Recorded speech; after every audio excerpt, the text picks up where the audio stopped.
Hello friends, गुरु कृपा coaching Tikamgarh में आप सभी का स्वागत है।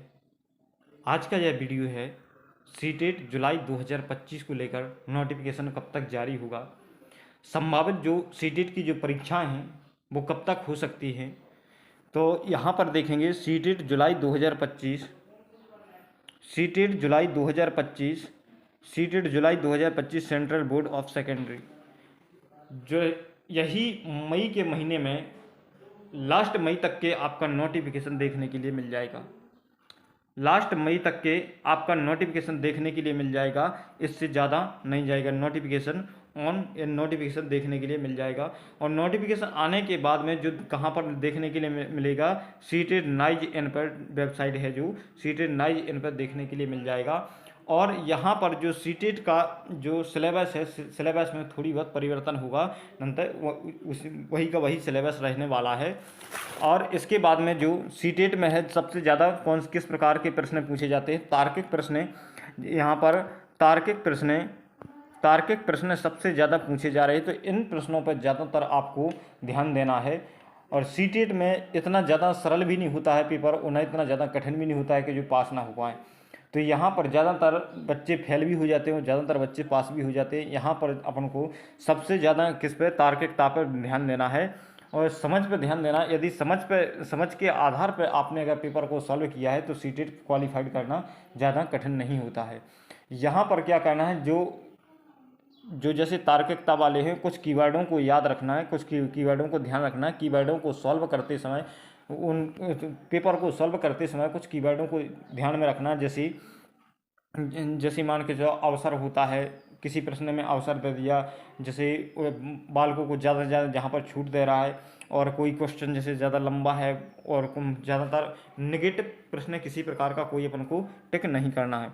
तो यहाँ पर सीटेट जो सीटेट जुलाई 2025 है ना, सीटेट जुलाई 2025 या तो लास्ट जुलाई तक के अपना मई के समथिंग अपना नोटिफिकेशन आ जाएगा, या तो लास्ट जुलाई में अपना पेपर कंडक्ट करा दिया जाएगा, या अगस्त में। जुलाई अगस्त में पेपर संभावित है कि जुलाई अगस्त के समथिंग अपना पेपर क्लियर हो जाएगा। तो यहाँ पर आप लोग किसी प्रकार का टाइम वेस्ट ना करिए, बराबर कि आप अपनी मेहनत और लगन के साथ अपनी तैयारी बनाए रखिएगा, क्योंकि ये छोटा पेपर नहीं होता है, एक सेंट्रल लेवल का पेपर होता है। और जब सेंट्रल लेवल का यदि आप पेपर देने जाओगे, सेंट्रल टीचर एलिजिबिलिटी टेस्ट, केंद्रीय लेवल का यदि कोई पेपर दे रहे हो, तो साधारण पेपर नहीं होता है। पेपर भी बहुत हार्ड लेवल का, टफ लेवल का बनाया जाता है, और एक तार्किकता इसमें भरा हुआ पेपर होता है। तार्किकता सबसे ज़्यादा हर प्रश्न में तार्किकता देखने के लिए मिलती है, और क्वेश्चन पेपर बहुत बड़ा होता है। ज़्यादातर जो प्रश्न होते हैं, इसके प्रश्न जैसे बड़े होते हैं, और जो सिलेबस है एमपी टेट और सीटेट का एक जैसा सिलेबस है।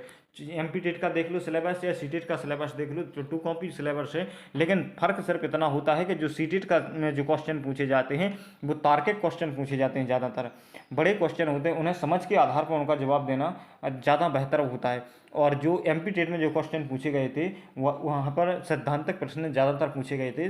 जो सैद्धांतिक जिस प्रकार के जो इसका परफेक्ट आंसर है, तो उसमें किसी प्रकार का कोई चेंजेस नहीं होता। और इसके बाद में जो सीटेट में ज़्यादातर प्रश्न पूछे जाते हैं, वो सैद्धांतिक क्वेश्चन नहीं, तार्किक क्वेश्चन सबसे ज़्यादा पूछे जाते हैं। यहाँ पर आगे देखेंगे, और जैसे इसमें क्या क्या देखना है अपन को। जैसे एग्ज़ाम डेट, सीटेट की जो एग्ज़ाम डेट है, जो एग्ज़ाम डेट जो या तो जुलाई अगस्त के समथिंग अपना पेपर बिल्कुल कंफर्म 100% जुलाई अगस्त में अपना पेपर हो जाएगा। इसके बाद में इसमें क्या है, अप्लाई करने के लिए जो अपना मई के समथिंग नोटिफिकेशन आने की संभावना है। लास्ट मई तक अपना नोटिफिकेशन 100% आ जाएगा। ज़्यादा से ज़्यादा 1 से 1.5 महीने का बीच में टाइम मिलेगा, इससे ज़्यादा टाइम नहीं मिलेगा। इसके बाद में जो सेंटर होते हैं, तो सेंटर अपने आसपास में ही कहीं पर भी जो कर सकते हैं, बड़ी सिटियों के आधार पर दिए जाते हैं। पैटर्न इसमें तार्किकता के क्वेश्चन ज़्यादातर पूछे जाएंगे। सिलेबस लगभग 90% तक के सिलेबस, जो पिछला सिलेबस है वही रहने वाला है। जो पिछला सिलेबस है वो 90% तक वही रहने वाला है। अब बेस्ट बुक कौन सी होती है, तो बेस्ट बुक जौन सी बुक आप पढ़ रहे हो सीटेट की, ज़्यादातर वही उसी प्रकार से जहाँ से आपको, जिस बुक से आपको पसंद आता है, उसी बुक को आप ज़्यादातर लगाएं, और उसी को ज़्यादा से ज़्यादा, इसको रटना नहीं है, रटना आपको ज़्यादा नहीं है, ज़्यादा से ज़्यादा उसको समझना है। समझ के आधार पर जितना आप करोगे उतना ही बेस्ट स्कोर कम पाओगे आप। क्योंकि रटने के आधार पर सीटेट क्वालिफाइड करना बहुत मुश्किल है, और लेकिन समझ के आधार पर यदि आपने पढ़ा है तो सीटेट आपको क्वालिफाइड करना बहुत ही आसान लगेगा, और बहुत आसान है भी। जिसने समझ लिया है उसके लिए सीटेट क्वालिफाइड करना बहुत आसान है। और सीटेट क्वालिफाइड के लिए कम से कम 60% मार्क चाहिए। 60% यदि अंक आए हैं आपके तो सीटेट आप क्वालिफाइड कर ले जाओगे, यानी 60% लगभग 90 अंक की आवश्यकता होती है सीटेट क्वालिफाइड करने के लिए। फिर इसके बाद में आपके पास किसी प्रकार कोई आरक्षित वर्ग से हैं तो सेंट्रल का यदि आपके पास सर्टिफिकेट है तो उस आधार पर छूट मिल जाए तो वो एक आध बात अलग होती है। लेकिन यहाँ पर अगर यदि ऑल कैटेगरी की बात कहेंगे तो सबके लिए, जैसे जनरल कोटा के लिए तो 90% सभी के लिए आवश्यक होती है, 90 से कम है तो क्वालिफाइड डिसक्वालीफाइड माना जाता है। तो यहाँ पर इस प्रकार से आपको तैयारी करना है। तो फ्रेंड्स, आप जरा भी टाइम वेस्ट ना करिए। यदि आपको सीटेट की परीक्षा पास करनी है तो अभी से आप लग जाइए, हाथ पे हाथ धरे मत बैठे रहिए, बराबर की आप तैयारी करिए।